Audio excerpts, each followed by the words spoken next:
सो हमारे दर्शक के लिए आपका क्या एडवाइस होगा हमारे एमएसएमई भाई बंधु के लिए? वैसे तो काफ़ी चीज़ होती है जो हम कोर्स में सिखाते हैं, बट उसमें से जो महत्वपूर्ण 3-4 चीज़ें आज अभी यहाँ पे आपके माध्यम से बताना चाहता हूँ। सबसे पहला एडवाइस हम बोलते हैं वो होता है कि खुश होकर काम करना, खुश होने के लिए नहीं। फॉर एग्जाम्पल, मुझे जब पैसा आएगा या एक्सपांड होगा तब मैं खुश होऊंगा, अगर ये तुम्हारा सपना है तो ये कभी फलीभूत नहीं होगा। हो भी गया तब भी you will again be unhappy and you will continue into that cycle, negative cycle, and then you have done nothing जिससे और एक्सपेंशन यू डिजर्व, यह आपको प्रॉब्लम कराएगा। उससे अच्छा खुश होकर बोला था, आज जो मेरे पास है प्रेजेंट में, today I have that talent और आई हैव अ प्रोडक्ट और I have something to offer to the country, इसका मेरे पास अभी खुश होना चाहिए एंड ये मैं दे रहा हूँ, मेरे पास लोग आएंगे, आ रहे, उसी का आनंद से जब आदमी काम करता है तो you attract all the positive forces.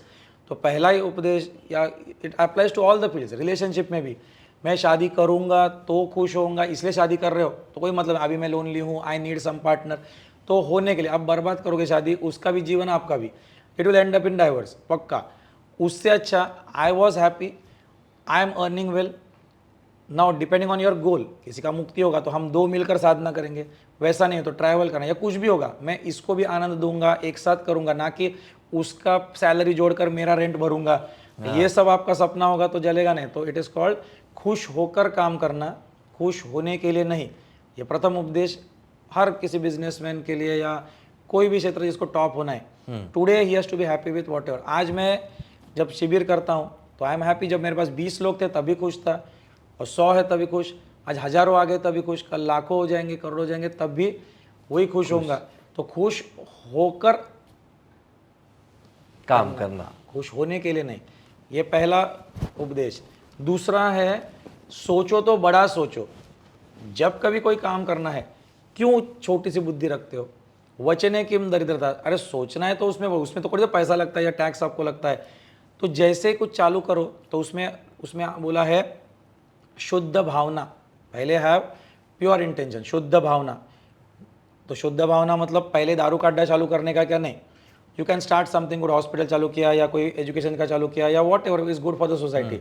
शुद्ध भावना, निर्मल मन, मल नहीं चाहिए, निर्मल, so without impurity, pure mind. तो नेक्स्ट होता है हॉस्पिटल तो डाला, बट उसमें लोगों का बोला ना कि ऑर्गन्स चुरा रहे, गड़बड़ कर रहे, मिलावट वाला चीज़ कुछ बेच रहे। Now this is not Nirmal. Now education भी है लेकिन इट इज नॉट प्योर अभी, या कुछ भी तुम कर रहे हो। शुद्ध भावना, निर्मल मन। उसके बाद बोला है निश्चल मन। निश्चल होता है चंचल का ऑपोजिट, चंचल मतलब पूरा यहाँ वहाँ सब मन घूम रहा है, निश्चल मतलब स्टेडी माइंड। तो you should be very crystal clear कि मुझे कौन सा बिजनेस क्या करना है, कितना करना है, मुझे ये लोकेलिटी में करना है, इतना बाय इतना स्क्वायर फीट का मेरा जगह होगा, I am having 25 employees under मी वगैरह, सब कुछ एक डिफाइंड होता है। दैट इज कॉल्ड निश्चल मन। ये आजकल लोग पूछते हैं मैं डॉक्टर बनूं कि इंजीनियर बनूं कि लॉयर बनूं, तीनों का क्या कनेक्शन है? You need to have one single point focus. उसके बाद कहाँ दुकान चालू करो, किधर भी चलो, तुम अभी तक योगी नहीं बने हो। First you have to be a crystal clear focused, इसको बोलते हैं निश्चल मन। शुद्ध भावना, निर्मल मन, निश्चल मन। उसके बाद आता है विशाल मन। वंस यू आर निश्चल, एक बार तुम्हारा कुछ एक सेट हो गया, ऑलवेज सीक एक्सपांशन। ये खुद शास्त्र अपने बोलते हैं, क्योंकि अपना स्वभाव अनंत आनंद है, बिकॉज वी आर सच्चिद आनंद। आनंद हमेशा प्रत्येक आदमी खोजेगा, एंड वो किस में? अनंत स्वरूप में। वी आर इनफाइनेट, मतलब परमेश्वर का स्वरूप प्रत्येक में ब्रह्म है, ब्रह्म इज इनफाइनेट। तो we should always seek for that expansion. तो हॉस्पिटल चालू हो गया तो चेन ऑफ हॉस्पिटल्स का सोचो। अगर मैंने कुछ विद्या है तो why limit to only myself, then I started teaching somebody. Why limit the knowledge only 25 people. तो अल्प संतुष्टि मत होना करके बोला है। सोचो तो बड़ा सोचो, let it go to the masses. हाँ, कितने तक जाएगा you don't think about that, पर प्लान तो करो कि let it go to the end let it be अमर हो जाए। तो चाणक्य नीति आज अमर है, शिवाजी महाराज का शौर्य आज अमर हो गया, ज्ञानेश्वरी अमर है, कृष्ण की गीता अमर हो गई। You do something which will stay for generations and युगों तक रह जाएगा। तो इतना सब होने के बाद नाउ एक्सपांशन, तो विशाल मन हो गया। उसके बाद बोला है सब मिट्टी है, ये भी सोच कर जाना है। तुमने भले विशाल एक्सपांड किया, उसमें अटकना नहीं है, एक दिन तुमको छोड़कर भी जाना है, किसी और के हाथ में देकर जाना है। सोचो तो बड़ा सोचो, that is what I will always tell, सोचो तो बड़ा सोचो, that is the only idea किसी भी क्षेत्र के हो, and this is nothing wrong in thinking big. तो साधना भी तो एक माला में करूँ क्यों, थोड़ी ज़्यादा करूँगा। दान करना है थोड़ा सा क्यों, बड़ा करूँगा। उसको बोलते हैं सोचो तो बड़ा सोचो, मतलब उसको वचन है किम दरिद्रता में, वापस बता रहा हूँ, सोच में तो कभी भिखारी मत बनना, उसमें तो अमीर उसमें तो होना। अगर आपके पास नहीं है तो मैं श्री विद्या का एक रहस्य बता रहा हूँ। हम हमेशा साधना करते टाइम बोलते हैं, जब हम पंचोपचार पूजा वगैरह करते तो लास्ट को उसको बोलते हैं सम सर्वात्मिकाय सर्व उपचार पूजान राज उपचार पूजान समर्पयामि। तो राज उपचार मतलब राजा की तरह मैं भगवान की पूजा करूँगा। तो जबकि खुद कंगाल होगा तभी हम बोलते हैं आंखें बंद करना एंड सोचना मैंने सोना चांदी हीरे जवाहरात और रेशमी वस्त्र जो है वो मैंने अर्पण कर दिया। ये श्री विद्या का एक तरीका होता है कि मैं सोच तो रहा बड़ा हूँ, मेरे पास भले ना हो, अब ये पर्सन ए इसको कुछ धन चाहिए, दूसरे के पास है, आपके पास भले नहीं होगा, तो मैं ही इसको दूँ, ये हट या जिद नहीं होनी चाहिए, आपके द्वारा भी उसको मिल जाए, ये आपकी सिर्फ प्रार्थना भी होगी कि let him get his things, तो आपकी श्री विद्या फलीभूत होना चालू होती है। दिस इज अपने पूजा में भी ये क्या होता है, राज उपचार पूजन समर्पयामि। तो इस तरह से सोचो तो बड़ा सोचो का प्रिंसिपल इज अ फैक्ट। ये छोटा सा अल्प वाला, तुम छोटा ही बिजनेसमैन या छोटा ही रहोगे, छोटी सोच छोटे लोग ही मिलेंगे, बड़ी सोच से बड़े लोग मिलते हैं। This is the second advice. तीसरा होता है कि अगर आप कुछ करना ही है, कार्य ले लिया, बड़ा भी सोच लिया, हाँ तो सब कुछ आपका हो गया, करो तो ठीक से करो वरना कुछ मत करो। करो तो ठीक से करो का मतलब होता है बिकम एन एक्सपर्ट फर्स्ट, उसके आगे पीछे सोचो, हाँ 100% आप सब एंगल से सोचने का प्रयत्न तो करो, फिर भी कुछ ना कुछ तो त्रुटि रह ही जाएगी। तो फॉर एग्जाम्पल अभी आपने कुछ बिजनेस चालू कर दिया तो सारा हम सत्युग में बैठे ऐसे सोचना नहीं होता है, टर्म्स एंड कंडीशंस होती है, बैंक इतना बड़ा पेपर लेकर आती है, साइन करवाती है, इतना सब, सॉफ्टवेयर आप इंस्टॉल करते हो तो आई एग्री करके वो एग्रीमेंट होती है। तो have all your rules regulations terms and condition in place. करो तो ठीक से करो, मतलब फॉर एवरीथिंग। अभी मैं उदाहरण बता रहा हूँ, आपको कोई लूटेगा फंसाएगा, there will be anti elements, उल्टा तो होंगे, हर क्षेत्र में होता है, क्योंकि तीन गुण एक दूसरे के आपस में होते हैं, you will never be able to please everybody. तो अगर आपके 12 टर्म्स एंड कंडीशंस है तो 12 terms and condition you feel now you are the safest, आपके वकील को पूछा है, सब कुछ किया है, now what you have to do is treat your customer as God. अब वो फंसाएगा नहीं, because you are taken your due precaution, आपने सब महाकाली की विद्या सब सिक्योरिटी कर लिए। अब अगर उसको आपको लूटना ही है तो ये इम्पॉसिबल नहीं है, उसको ये 12 के 12 टर्म्स एंड कंडीशन तोड़ के कुछ तो लूप होल खोज के 13वां पॉइंट पे कुछ आना पड़ेगा। ठीक है, कोई तो करेगा ही, because the only thing that is constant is change, कुछ ना कुछ तो नया आएगा, आपको करेगा। अब अक्सर गलती बिजनेसमैन करते हैं, where they start going down is they start blaming, अरे क्या सब चोरी है, then it does not have that trust and it becomes too much strict in anything. तो हम बोलते हैं कि चलो तुम्हारी वो कस्टमर इज गॉड की भावना अभी भी आनी चाहिए, पहले जो थी स्थिति में आप वापस एक बार जाओ, learn from that lesson, 13th 14th point कुछ तो जोड़ दो, नाउ यू आर हैप्पी जैसा पहले थे। उस कस्टमर को भी धन्यवाद करना, हाँ कोर्ट में ले जाना था नहीं था वो अलग बात, that depends on case study, लेकिन धन्यवाद मन में जरूर करना कि इसने मेरा 2 पॉइंट्स और लूप होल फिक्स कर दिया, या तो और बड़ी चोरी होने वाली होती, इसने तो हल्के में मुझे छोड़ा दिया, तो 14.13 आ गया। Now again customer is God, ये सोचना होता है, ना कि हर आदमी चोर होगा, बिकॉज एक बार संकल्प हो गया क्या सत्य नहीं, सब लोग करप्ट होते हैं, you will attract such officer such people. आप कभी गवर्नमेंट के ऑफिस में भी गए, अरे क्या सब जगह पैसा देना ही पड़ता है, ये जितना सोचोगे उस दिन सात्विक सबसे अच्छा आदमी भी बैठा होगा आपकी ड्यूटी के लिए, उसी टाइम उठकर कोई करप्ट वाला आपके लिए आ जाएगा, ये लिख कर लेना। सो करो तो ठीक से करो वरना कुछ मत करो, and what ever product you have the best expertise in that thing. चलो एक पॉइंट उसमें बता दूंगा, जब मैंने बोला कि हैव द बेस्ट थिंग, तो best doesn't mean you can please everybody. जैसे आप कोई कंप्यूटर का देखते हो या बाकी सब, उसका वर्जन 1 2 3, मोबाइल भी होता है वर्जन 1 2 3 4 आते रहते हैं, तो कीप ऑन अपग्रेडिंग। या आप अपग्रेड जब तक नहीं करोगे, you can not stay with the times, you with the customer needs, you will never grow. मैंने एक कभी तो बनाया था बाबा आदम के ज़माने में 1940s का कुछ था, एंड अभी भी प्रोडक्ट बनाऊंगा, तो सिंस 1940s वगैरह ऐसे भी कंपनी होती है, but they come up with the latest products also, ये करना ही होगा, you will have to stay with the times. ये एक एडवाइस मैं उनको बोलूँगा, करो तो ठीक से करो, मतलब go with expertise. Again I am telling, भले आपने बेस्ट प्रोडक्ट भी लॉन्च किया, you will not be able to please everybody. वो कुछ ना कुछ त्रुटि निकालते रहेगा, कोई फंसाएगा। You keep on improving your condition, ये terms and conditions, treat them as God and upgrade करते रहना।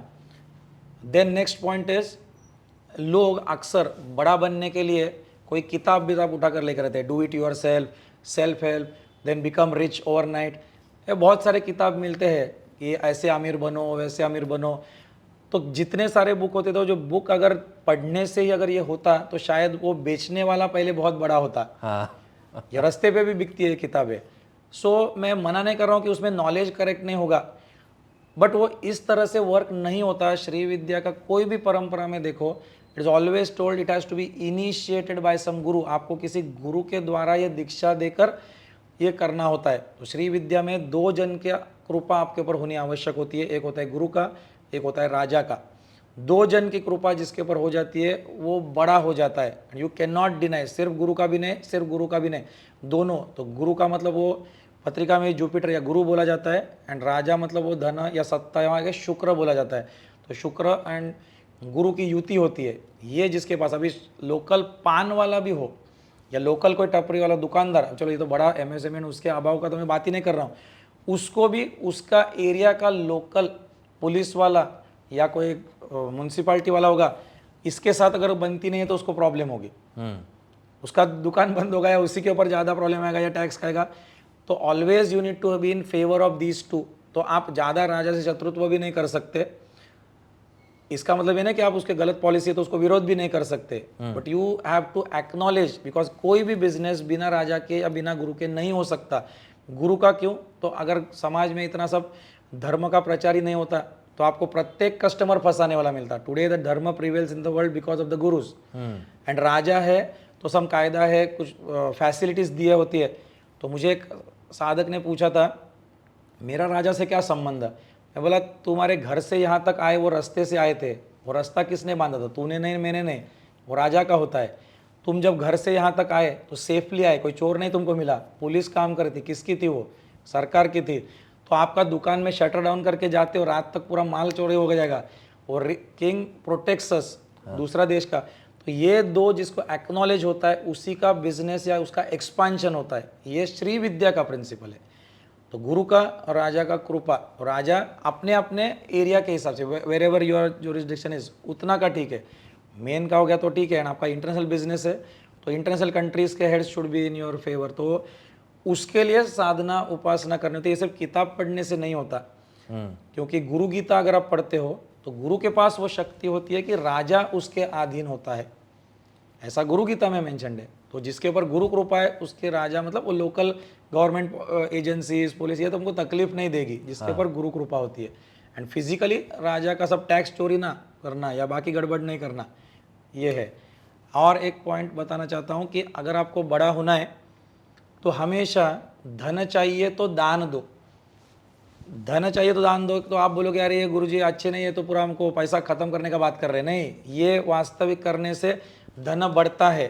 क्योंकि जैसा उसको वाटर साइकिल होता है, तो यहाँ से सूर्य जब आता है तो पानी अपना सब एब्जॉर्ब कर लेता है, वाटर साइकिल, तो बारिश के रूप से वापस देता है।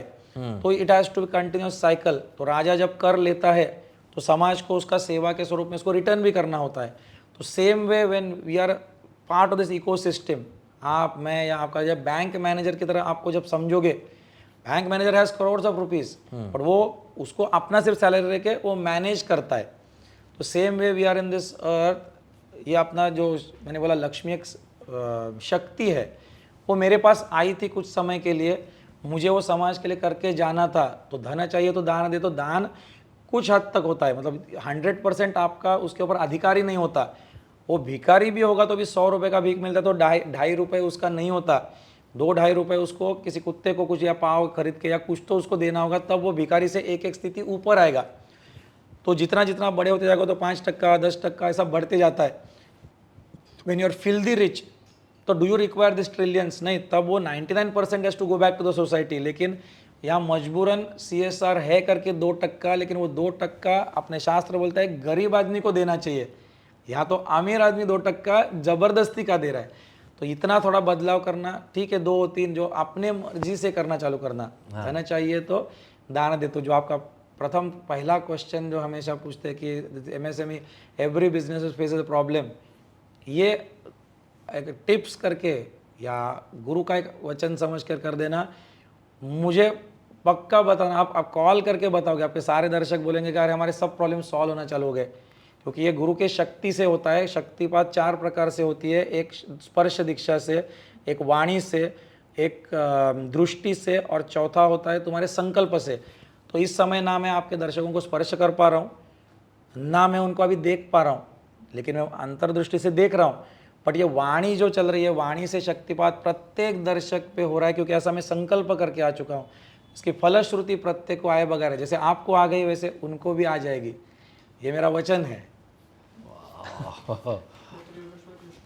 के अलावा एक अंतिम उपदेश जो आपका जीवन बदल देगा, तो कोई भी हो, तो भगवत गीता का ही लास्ट श्लोक 18वां अध्याय 78वां श्लोक जो है चैप्टर 18 वर्स 78, वो दिखाना चाहता हूँ। जिसमें लिखा है श्री कृष्ण ने, यत्र योगेश्वर कृष्णो यत्र पार्थो धनुर्धर तत्र श्री विजयो भूतिर्ध्रुवा नीतिर्मति मम। तो वो बोलते हैं कि हे राजन, अभी वो ये संजय ने धृतराष्ट्र को कंक्लूजन वो बता रहा है कि हे राजन, जहाँ योगेश्वर भगवान श्री कृष्ण है और जहाँ गांडीव धनुषधारी अर्जुन है, वहीं पर श्री विजय विभूति और अचल नीति है, ऐसा मेरा मत है।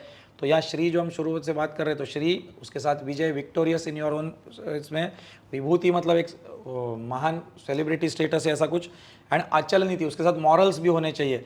ये चारों के चार अगर चाहिए तो उसके कंडीशंस जो है, हम लोग ये सीख तो करते हैं, we want that outcomes, but करना क्या था, उसने बोला था यत्र योगेश्वर कृष्ण, जहाँ योगेश्वर कृष्ण है। अब कृष्ण तो चले गए, तो ये वैलिड नहीं होगा क्या, नहीं, इट मीन्स कृष्ण जैसा योग स्थिति पाया हुआ कोई गुरु आपके जीवन में होना चाहिए, और उसको कुछ दया माया मांगने वाला, भीख मांगने वाला कोई शिष्य नहीं। जहाँ यत्र योगेश्वर कृष्णो यत्र पार्थो धनुर्धर, धनुर्धारी अर्जुन चाहिए, मतलब वो शिष्य जो अपने प्रॉब्लम्स खुद लड़ना चाहता है।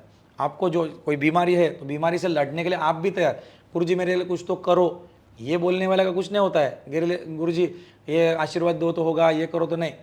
तो जहाँ एक योगेश्वर योगारूढ़ ऐसा टाइप का कोई गुरु, एंड उसके पास आप जब शिष्य बनकर जाते हो कि मैं मेरा प्रॉब्लम्स लड़ना चाहता हूँ, धन क्यों नहीं आता है, या जो प्रॉब्लम्स आपका होगा, या पार्टनर मुझे सही क्यों नहीं मिलता है, ये समय पे एक्सपांड क्यों नहीं हो रहा है, you will get all your answers. फिर जैसे अर्जुन ने पूर्ण रूप से शरणागत हुए थे, तो वैसे आप जब करोगे तो तब क्यों क्या कैसे ना पूछना, एक सही गुरु के पास शरण होने के बाद। जैसे मीराबाई को बोला था, जब धर्म होता है कि एक स्त्री का विवाहित है तो उसके ससुराल के उधर अच्छी तरह से रहना होता है, जब गुरु ने बोला कि नहीं तुझे छोड़कर जाना है पूरा, तो एक क्षण विलंब ना करते हुए छोड़कर गई थी। क्यों क्या नहीं पूछा था, बट उसी में उसका भला था।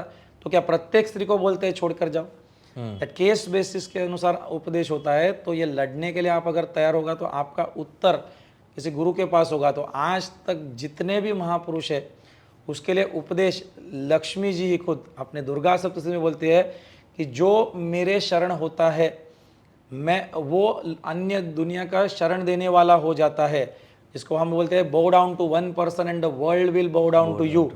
तो जैसे विवेकानंद जी थे, स्वामी विवेकानंद, वो रामकृष्ण परमहंस के झुक गए, एक के पास झुक गए, पूरा विश्व उनके आगे झुकता है। छत्रपति शिवाजी महाराज और रामदास जी के पास, उनके पास समर्थ रामदास का झुके, पूरा विश्व उनके आगे झुकता है। चंद्रगुप्त मौर्य आचार्य चाणक्य के पास झुके, अर्जुन श्री कृष्ण के इधर झुके। एक जन के आगे, मतलब एक वो योगेश्वर ऐसा कोई तो आप गुरु पकड़ लेना, कर लेना। हम अपनी तरफ से अंतरिक से तो बोल रहे, मैं नहीं बोलता हूँ कि यहीं से ऐसे कितने तो भी सिद्ध गुरु होंगे, वहाँ आप जाइए, पूर्ण शरण हो जाना, और आपके सारे जीवन में चमत्कार के अलावा कुछ नहीं होगा। यत्र योगेश्वर कृष्णो यत्र पार्थो धनुर्धर तत्र श्री विजयो भूतिर्ध्रुवा नीतिर्मम। ये मेरा निश्चित मत है कि पैसा भी मिलेगा, विजयी भी होगे, उसके बाद आप विभूति बहुत बड़े पद पे भी पहुंचोगे, एंड मॉरल्स के साथ, ऑनेस्टी के साथ ये कर पाओगे, धर्मयुक्त।